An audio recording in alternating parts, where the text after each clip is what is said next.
Hey guys, Time Itself here, answering your questions for my channel's 4-year anniversary Q&A. In the background, I've got some COD 4. I'd tell you it's the best COD game. It's not without its flaws. Other COD games have had improved features, but this is still the best.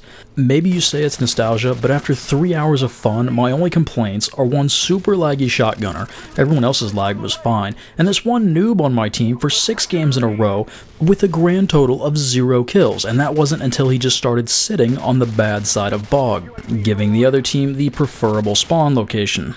I was really surprised at how many sub-level 20 non-prestige players there were, so being rusty wasn't so much of an issue for me. Without any further ado, let's go ahead and get to the questions. Fletcher Stanton asks, are you playing this game on a potato? What the fuck? He's referring to footage of me playing Titanfall on my PC, and yes, it does look pretty bad. I've used the config files to take the graphics settings down even lower than low settings would allow you normally. But that's just what I have to do in order to get a decent frame rate out of the game. My PC's not a potato. I think I spent $1,200 on it 4 years ago, because when I got the new PC, that's when I started the channel. Now, I do recognize I need an upgrade, but the question is to upgrade the PC or get a new console. What has priority there? Fortunately for me, the weak link in my system is the video card. It's the easiest thing to upgrade, and if I do upgrade it and then later replace my PC, it's one part that I'll probably be able to carry over into a new PC. So it's tempting to do that. Actually, RAM is probably easier to upgrade, but I digress. The basic dilemma for anybody looking to buy, build, or upgrade a gaming PC is how much performance do I need now and how much will I need later, and does it make sense to buy for now or later? It's just the other side of the PCs always have better graphics statement. PCs can have higher end parts, and so high-end PC games like Battlefield in particular demand those high-end parts. Some PC gaming advocates will tell you that PC is always cheaper than console gaming, citing no multiplayer subscriptions and game sales. But if you aren't considering what PC games you want to play and when they'll come out, you can't make a definitive statement. It comes back to the buying for now, buying for later, and just keeping up with the Joneses in terms of the gaming PC race. I'm going to make some major oversimplifications here, but it's a good starting point. If you want to play a Battlefield game, you'll want a graphics card that would cost at least $200 when the game came out. Oh, and graphics cards, they have in value about every 2 years. My current NVIDIA 9800 GT was a bit over $200 when I bought it. Considered a good price performance point at the time for gaming. That was 17 months before BF4 came out. It doesn't hold 60 FPS in BF4 at 720p on low. For Battlefield 3, the recommended video cards have at least 1 GB of RAM and are the GTX 560 or the Radeon 6950. Pricing old cards is hard, but 2.5 years after BF4 came out, they'd run you new about 130 and 100 respectively. BF4 does not run on my machine. Okay, it beats the minimum requirements, but there's no point in playing like that. Its recommended specs are a GT 660 or Radeon HD 7870 and at least 3 GB of video RAM. I don't think they ever came out with a 7870 with 3 gigs, but this minimum will start you out at around $200 right now, 6 months after Battlefield 4 came out. If I just wanted to play Titanfall, I think $100 would probably easily get me a new video card that would get decent performance in Titanfall, and I'd play happily like that. But could I expect to play Battlefield 4 on that budget? Not very well. Could I expect to play the new Battlefield Hardline that's going to come out later this year? Probably not. What about other games that are coming out? Who knows? And in 6 months, I could very well find myself in another situation that says, well, it's time for another upgrade. This is the dilemma of trying to play high-end PC games on a short budget.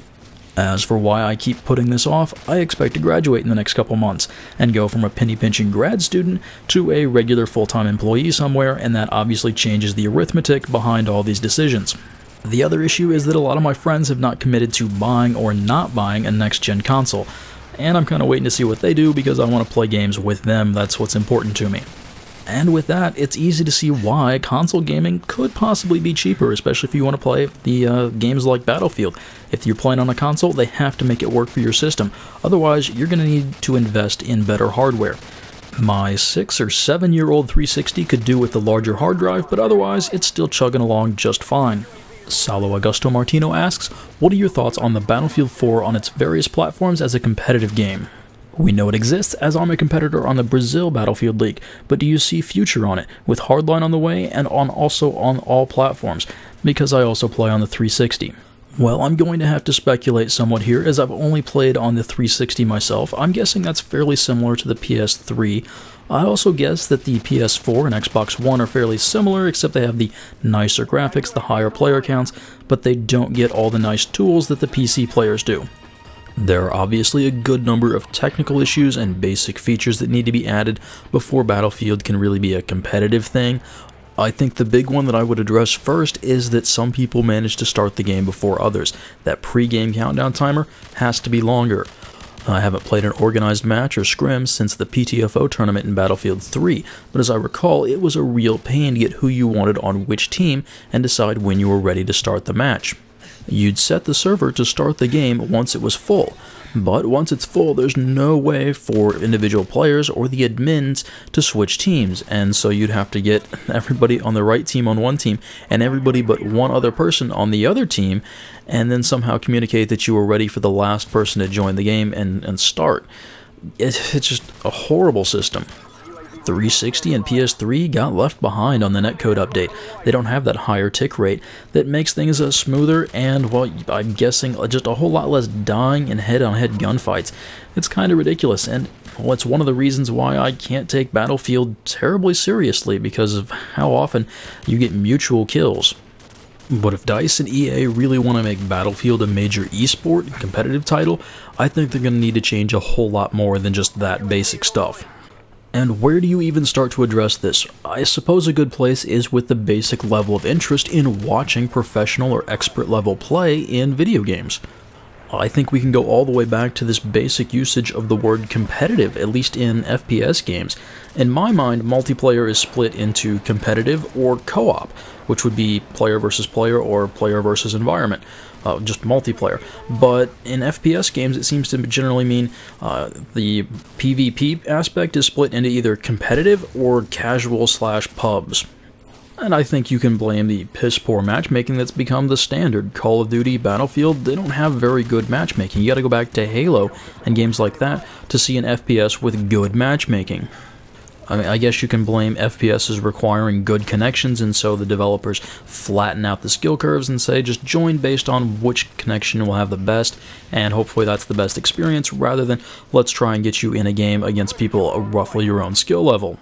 And then they can add all these RPG progression systems, unlocks, collectibles, and all that sort of stuff kind of goes along with that.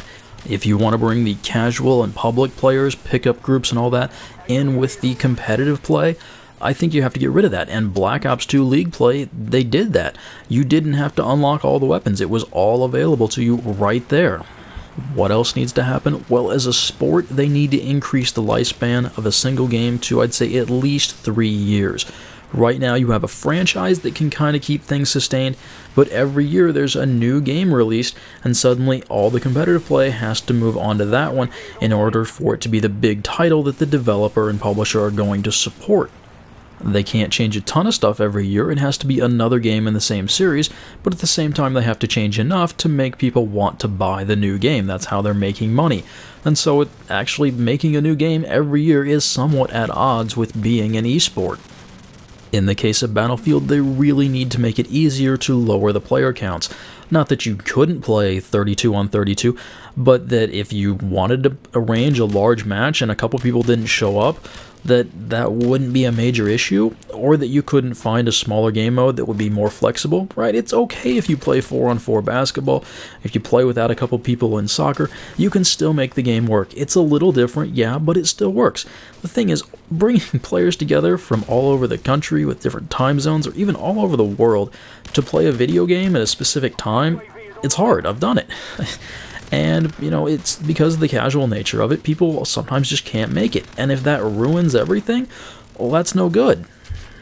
Also, for the really large events with prizes or cash payouts, or that you actually have to go to in person, having large teams, well, you have to split the prize more ways, you have to spend more on hotels, more on airfare, all that sort of stuff, and so it becomes harder to organize as you have more players. The other thing about smaller player counts is that they're easier to spectate and cast.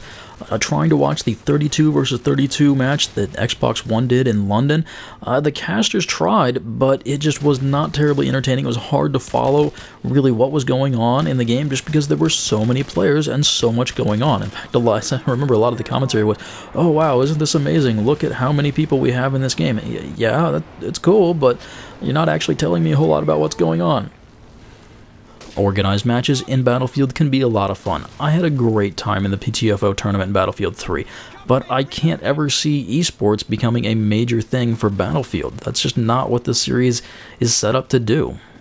You know, I said I was rusty, and well, this really shows it off as guy keeps moving around just enough that I can't quite land a shot on him until it takes almost the entire G3 magazine. That's just a little embarrassing. Riley INHD asks, are you going to buy a next-gen console? If so, which one? The most likely reason I'll have for picking up a new console will be that my friends are getting it and I want to play games with them. Right now, there don't seem to be any games that warrant getting a new console for, and so I'm just waiting to see what happens.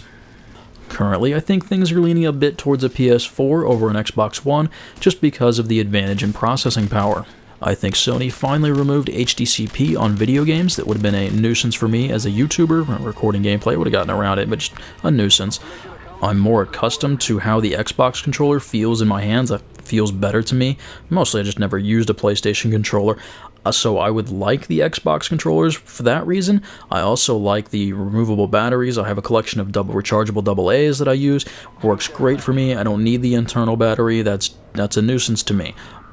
But the real thing about the Xbox controllers that I don't like is the audio ports, and it sounds like the PlayStation has something that would be a lot easier to use. I really like being able to record the chat from my game sessions on a separate audio track, and there would be no way to do that on the Xbox One, and it sounds like the PS4 would have a really, really easy way to do that compared to my somewhat convoluted method I use on the 360. The downside for me of going with PlayStation instead of Xbox is that I would need to get PlayStation Plus when I already have Xbox Live. Depending on when I do that, and when my subscriptions run out, and how long I want to keep Xbox Live, that could end up costing me a fair bit more. Connor Kent asks, for which new games are you hyped? Well, I'm afraid I'm not really hyped about anything, or even really anticipating, just kind of curious to see how things turn out. E3 does start today, so we'll get more news, trailers, information, and all that stuff, and maybe that might make me a little more interested in some of the games that are coming out soon. I really haven't seen enough of either the new Call of Duty Advanced Warfare or Battlefield Hardline to really say anything other than, please tell me more. I might be interested, but I can't say at this point. Both series didn't do terribly well in 2013, and we'll just have to hope they manage to do better in 2014. I think I heard that a new Homefront game had been announced, but it was single player only. The single player in Homefront 1 was not its strong suit. It was, I guess it was okay, but not really terribly enjoyable. It was the multiplayer, and while it was this strange mix of Call of Duty and Battlefield, it was kind of its own unique thing. I guess people just decided to rather either play Call of Duty or Battlefield rather than something in between. Let's see, what's the other big shooter this year? Oh yes, that's right, Destiny. And yet, every time I see more footage from it, I get less interested. I don't know, I hope it's just the people who are playing it. It suffers from the same problem that the Battlefield 4 initial campaign reveal had, where they've just posted 17 minutes of footage, but the person who was playing was all slow and looking around at the scenery and really didn't know how to play very well, or at least they didn't act like they did, and it was just painful to watch. In Battlefield 4, when it came to actually playing that section, and I had to play it several times because my save kept getting deleted, I did not enjoy it too much, and so I see the same thing going on with Destiny, and I think, well, if I enjoy that as much as I enjoyed the Battlefield 4 campaign, I'm not going to want to play that very much. There are two kind of extreme gameplay archetypes in FPS, well I guess in third-person shooters too. One is where you have slow projectiles and you move kind of fast and you try and dodge around and avoid them. That tends to be some old school stuff. And then Call of Duty, Battlefield, you have almost hit-scan projectiles, depending on the game, but you have fairly accurate weapons, and instead of movement, you try to work with cover. Bungie always did this weird thing in Halo where they kind of mixed the two. You try to control how many enemies you're visible to with cover, and then just try to out DPS the few that you actually are in a firefight with. Maybe with hit scan weapons, maybe with slower moving projectiles. I mean, it's the difference between a battle rifle and a plasma rifle, but still you can dodge plasma rifle shots, you can't really dodge battle rifle shots, you just gotta keep moving and make yourself a harder target to hit. The thing is, like most game types, that requires a good interaction between the enemies, the guns, and the map layout. And I'm not feeling it with Destiny. The other thing is that it's billed as a co-op game. Great, I love playing with friends. But, well, The Division did this thing, it was kind of corny, but they still, I think it showed off what they were going for, where they actually had their players talk to each other. Again, yeah, it was corny, but it gave me an idea of, hey, this is what they want you to be doing. And the Destiny footage I've seen, you see multiple players, but you don't hear them talking to each other at all. And if you're not talking to your co-op buddies to either talk strategy, tactics, or just random BS and mess around, that's half the fun of playing co-op with your friends. Where is it in this game? I don't see it. It makes me wonder what's going on. I really don't tend to get hyped for games anymore, and just kind of, well, let's see how this one turns out. Still, E3's coming up, and we'll see what they have to offer. Nerd Legend asks, does copyright impact what sort of videos you plan to make? There are two areas where copyright does come into play for YouTube stuff. First is the games, and in general, developers and publishers have gotten a lot more enthusiastic about having YouTubers cover their games. Provided you're not leaking footage, they're happy to let you put stuff up and go for it. They view it as free publicity, especially this multiplayer stuff. So that's usually not an issue. I still have some claims on my channel for videos from back in Battlefield 3 from EA, and a couple on my Guild Wars 2 stuff from NCSoft.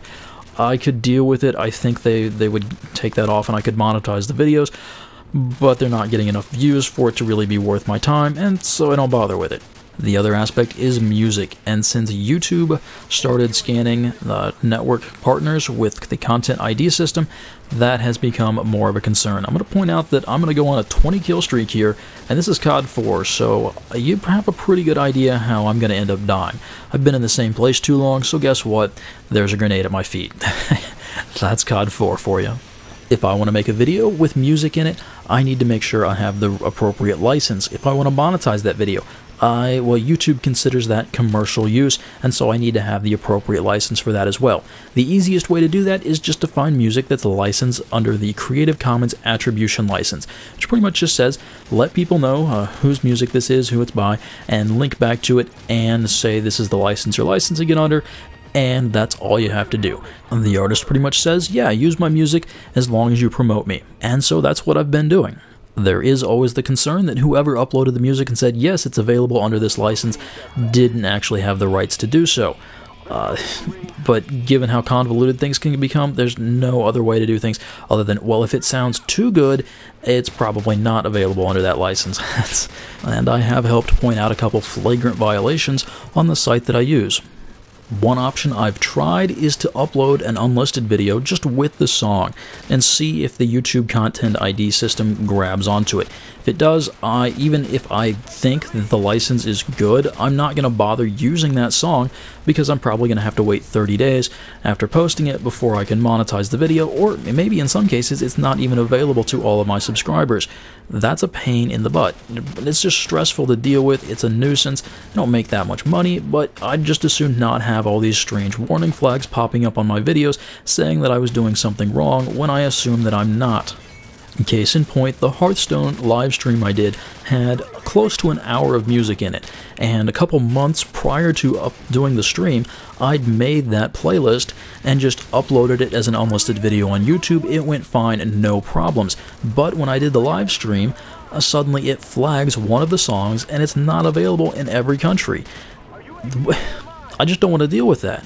And so my conclusion is that sometime between when I uploaded the unlisted video and when I did the live stream, somebody entered that into the Content ID database somewhere, and well, actually it's today. Hopefully that will suddenly go away and anybody anywhere will be able to watch the video.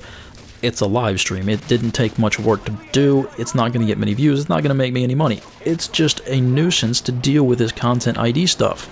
And so in terms of copyright affecting what I do, I'm really hesitant to put a lot of work into a video that uses music, because who knows when someone might add that into the content ID system, and if it does really well, that video does well and starts actually, I don't mind making a little money on this, I stop doing that, and then I have to worry about disputing it. Why would I want to mess with that? Why would I put in all that work just so I could have to deal with the trouble of the content ID system? So I'm less likely to make a high effort video with music now, but that was one of the things I really enjoyed doing. I guess the thing to do is just to use music from people who are very obviously entirely comfortable with using the Creative Commons Attribution license. The thing about the site that I use, suddenly people will just decide they don't want to have their stuff posted there anymore. But the Creative Commons licenses are non-revocable, so the big library of stuff that I think that I'm free to use, well, yeah, I technically probably still can use it, but do I really want to go through disputing that? No. So this last gameplay with the RPD on Bog, I have been playing an anchor role. We can talk about that more because hardpoint kind of became a thing. People understand that I need to hold down a spawn, and well, I'm on the good spawn side of this map, and so that's why I've been playing fairly cautiously. Otherwise, most of these gameplays, the RPD, the G3, I have been trying to work things at a fairly long range, and it looks kind of strange comparing it to some of the other gameplays in Ghost, Black Ops 2, where there's a lot more rushing involved.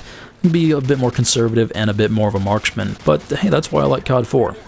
ZX6 guy asks, what's a good alternative to Hypit? Well, I would start with the fan sites for the game you're looking at playing. They're generally a good way to find teams, or even just the Reddit for the game you're looking for. Not a huge fan of Reddit, but it can be useful for stuff like that. Anyway guys, thanks for watching, sticking around, long video, but I hope you enjoyed it, and I will see you next time.